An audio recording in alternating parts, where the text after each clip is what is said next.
Hello बच्चों, welcome to Ashish classes. आज हम लोग पढ़ेंगे शुक्राणु की संरचना। ठीक है, शुक्राणु का हम सचित्र वर्णन देखेंगे। क्लास 10th और क्लास 12th दोनों बोर्ड एग्जाम्स के लिए हमारा शुक्राणु की संरचना बहुत ही ज़्यादा इंपॉर्टेंट है और हमारे जितने भी कॉम्पिटिटिव एग्जाम्स होते हैं उन सभी के लिए भी हमारी शुक्राणु की संरचना ज़्यादा इंपॉर्टेंट है। बेसिकली ये वीडियो हमारे हिंदी मीडियम के बच्चों के लिए है। ठीक है, तो शुक्राणु की संरचना की अगर हम बात कर लेते हैं तो यहाँ पर ये शुक्राणु का चित्र बना लिया गया, यानी डायग्राम ड्रॉ कर लिया गया। ठीक है, शुक्राणु को हम 3 भागों में डिवाइड करते हैं। ठीक है, सबसे पहला जो भाग होता है उसको शीर्ष भाग, मध्य भाग और नीचे पूंछ होती है। ठीक है, शुक्राणु का निर्माण कहाँ होता है, शुक्राणु की खोज किसने की, इसका सचित्र वर्णन सबसे पहले किसने किया, इनका काम क्या होता है, इन सब चीज़ों को हम लोग डिस्कस करते हैं।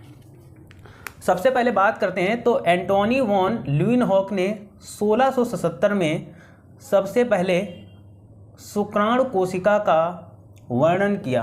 ठीक है, तो शुक्राणु कोशिका का वर्णन सबसे पहले किसने किया, तो एंटोनी वॉन ल्यूइनहॉक नाम के साइंटिस्ट थे जिन्होंने 1677 में इसका वर्णन किया। ठीक, शुक्राणु, मानव शुक्राणु एकमात्र ऐसी कोशिका है जिसमें फ्लैजिला पाया जाता है। देखो, मानव शुक्राणु एक ऐसी कोशिका है जिसमें फ्लैजिला क्या होता है, फ्लैजिला का मतलब होता है कि एक प्रकार से पैर जो शुक्राणु को आगे बढ़ाने में सहायता करता है। ठीक है, तो फ्लैजिला क्या होता है, शुक्राणु में एक प्रकार का हम कह सकते हैं ये पैर होते हैं जो शुक्राणु को चलने में सहायता करता है या सहायता प्रदान करता है। ठीक है, मनुष्य में शुक्राणु लिंग का निर्धारण करते हैं। अब देखो, मनुष्य में जो शुक्राणु होते हैं वो लिंग का निर्धारण करते हैं। ठीक है, यानी जो मेल और फीमेल का बनना होता है, यानी मेल बनेगा या फीमेल बनेगा, उनका जो निर्धारण होता है वो मेल के द्वारा ही होता है। ये सबको पता होता है। क्यों? क्योंकि मेल के पास क्या होता है, XY क्रोमोसोम और फीमेल की बात कर लेते हैं, फीमेल की बात करते हैं तो इसके पास XX क्रोमोसोम। तो लिंग का निर्धारण मतलब जेंडर का होना, यानी मेल होगा या फीमेल होगा, वो किस पर डिपेंड होता है, यहाँ पर मेल पर। तो मेल में क्या होता है, स्पर्म यानी शुक्राणु होते हैं। तो यही बताया गया कि मनुष्य में शुक्राणु लिंग का निर्धारण करते हैं।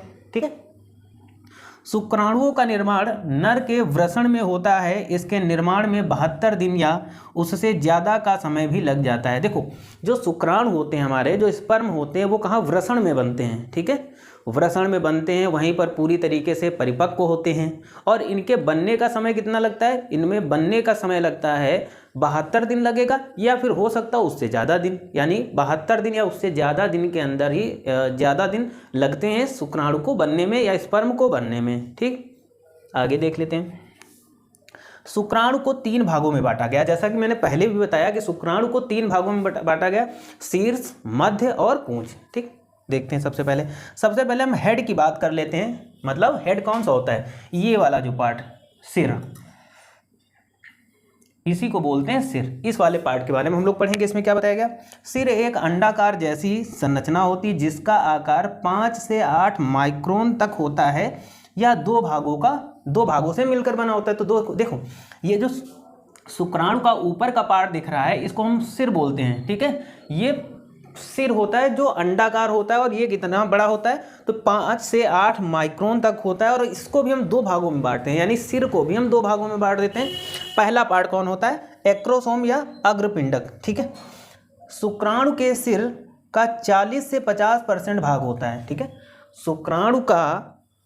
देखो, जैसे यहाँ शुक्राणु क्या है, शुक्राणु का जो सिर दिया गया है 100% मान लेते हैं ये भाग है, तो इसका 40 से 50%, यानी 40 से 50% भाग क्या होता है, एक्रोसोम होता है। ये ऊपर का पार्ट, ये जो दिखाया जा रहा है, इसी को बोलते हैं अग्रपिंडक यानी एक्रोसोम। ठीक, एक्रोसोम ही क्या होता है कि जब ये ओवम से टकराता है, मतलब ओवम से जाकर के एक्रोसोम ही टकराता है। ठीक, आगे देख लेते हैं।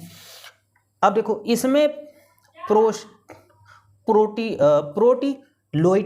प्रोटीलोइटिक एंजाइम पाया जाता है जो अंडाणु कोशिका की बाहरी परत को नष्ट कर। देखो, प्रोटीलाइटिक, जैसे देखो यहाँ पर क्या है कि ये कोई अंडाणु है। ठीक, और यहाँ से कोई स्पर्म आया, ये स्पर्म आया, तो ये वाला पार्ट क्या है, एक्रोसोम है, हमें पता है। ठीक, अब एक्रोसोम ही आकर के इस अंडाणु की बाहरी परत से टकराता है। तो यहाँ पर क्या होता है, अब डायरेक्टली बाहरी परत से तो सब कुछ अंदर हो नहीं जाता, तो यहाँ पर क्या होता है, एक्रोसोम जो पार्ट होता है वो प्रोटीलाइटिक एंजाइम का स्राव करता है। कौन सा एंजाइम, प्रोटीलाइटिक एंजाइम्स का सेक्रीजन करता है या स्राव करता है।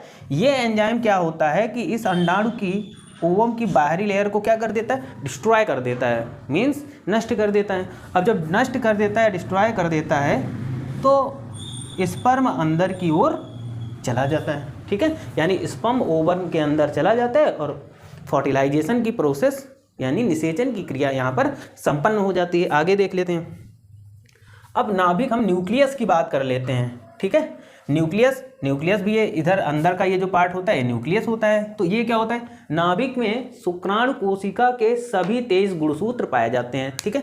जो क्रोमोसोम होते हैं, गुणसूत्र होते हैं, जो 23 होते हैं, ठीक है, 23 क्रोमोसोम या गुणसूत्र हमारे कहाँ पाए जाते हैं, तो शुक्राणु की कोशिका के न्यूक्लियस यानी नाभिक में पाए जाते हैं। 23 वहाँ पाए जाते हैं और 23 किस में होते हैं, फीमेल के ओवम में होते हैं, ठीक है। ये ओवम में 23 और स्पर्म में 23, तो दोनों मिलकर के कितना बनाते हैं, 46 क्रोमोसोम बनाते हैं, ठीक है। आगे देख लेते हैं। अब मिडिल पार्ट की बात कर लेते हैं, गर्दन या मध्य भाग। ये वाला जो मध्य भाग होता है, इसका काम शुक्राणुओं के दोनों सिरों को आपस में जोड़ना। देखो ये जो मध्य भाग होता है, ये क्या करता है कि शुक्राणुओं का जो ऊपर का भाग होता है और जो पूंछ का भाग होता है, यानी सिर और पूंछ, इन दोनों पार्ट को आपस में जोड़ने का काम करता है। कौन करता है, मध्य भाग या मिडिल पार्ट, ठीक है। मध्य भाग में लाखों माइटोकॉन्ड्रिया पाए जाते हैं जो शुक्राणुओं को ऊर्जा प्रदान करते हैं। अब देखो यहाँ पर जो मध्य भाग होता है, ये क्या करता है, यहाँ पर क्या होता है कि लाखों की संख्या में माइटोकॉन्ड्रिया पाए जाते हैं। अब माइटोकॉन्ड्रिया का काम क्या होता है, तो माइटोकॉन्ड्रिया का काम होता है कि कोशिका को ऊर्जा प्रदान करना। तो माइटोकॉन्ड्रिया यहाँ पर क्या करते हैं कि इस शुक्राणु को ऊर्जा प्रदान करते हैं, ठीक है। आगे हम पूंछ की बात कर लेते हैं। तो पूंछ का मुख्य कार्य शुक्राणुओं को गतिशीलता प्रदान करना, ठीक है। अब देखो शुक्राणु चलता कैसे है, ये स्पर्म है, तो ये इस तरीके से दौड़ता हुआ बिल्कुल जाता है आगे की ओर, ठीक है। तो जब शुक्राणु आगे की ओर जाता है, तो इस शुक्राणु को ये जो हमारी पूंछ यानी टेल होती है, यह क्या करती है, गतिशीलता, इसको गतिशीलता प्रदान करती है, जिससे शुक्राणु आगे की ओर बढ़ता है तेजी से, ठीक है। इनकी लंबाई 550 इसकी लंबाई यानी पूंछ की लंबाई 50 माइक्रोमीटर होती है। पूंछ शुक्राणु को 3 मिलीमीटर प्रति मिनट वेग से जाने की अनुमति प्रदान करता है, ठीक है। तो देखो जो पूंछ होती है वो शुक्राणु को 3 मिलीमीटर प्रति मिनट के हिसाब से आगे की ओर ले जाने के लिए वेग यानी एक प्रकार से गति प्रदान करती है। कौन, पूंछ, ठीक है। मानव शुक्राणु का जीवन काल 24 से 48 घंटे तक होता है, ठीक है। जो मानव शुक्राणु होता है उसका जीवन काल क्या होता है, 24 से 48 घंटे तक होता है। लेकिन कुछ जगहों पे ये एटमॉस्फेयर पे भी डिपेंड करता है, इसका जीवन काल 24 से 48 घंटे से ज़्यादा भी हो सकता है, कम भी हो सकता है। तो ये हमारे वायुमंडल पर डिपेंड करता है। आगे, अब शुक्राणु किससे मिलकर बना होता है, तो शुक्राणु एमिनो अम्ल, enzyme, protein, vitamin C, citrate, flavins, fructose, prostaglandins से मिलकर बना होता है। यानी इन चीज़ों के मिलने से हमारा क्या बना होता है, शुक्राणु बना होता है, ठीक है।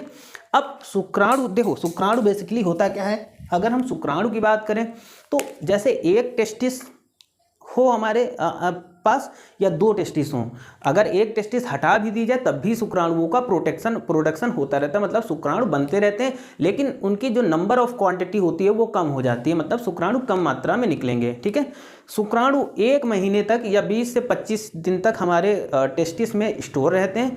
उसके बाद में या तो ये इनका स्खलन हो जाता है या शरीर से बाहर आ जाते हैं, या फिर जब ये बाहर नहीं आ पाते तो शरीर इनको क्या करती है, एज अ प्रोटीन यूज़ कर लेती है, ठीक है।